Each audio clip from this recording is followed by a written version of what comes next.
Οι άνθρωποι που ζούσαν τα παλιά χρόνια στην Ήπεθρο δεν είχαν τη δυνατότητα να μετακινηθούν εύκολα από τόπο σε τόπο. Λίγοι διαθέτουν κάποιο μεταφορικό μέσο για την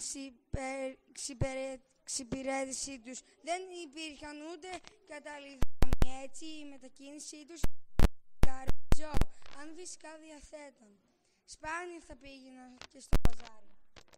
Αφού και ο χρόνος που τους έμενε από τις πολλές δουλειές ήταν ελάχιστος. Το επάγγελμα αυτό σήμερα έχει εξαφανιστεί, γιατί σήμερα υπάρχουν τα μαγαζιά. Ο πραγματευτής πουλούσε πουκάμισα, μπλούζες, εσώρουχα, πετσέτες, κάλτσες, κλωστές, κουμπιά, βελόνες, σούστες, καρφίτσες κτλ.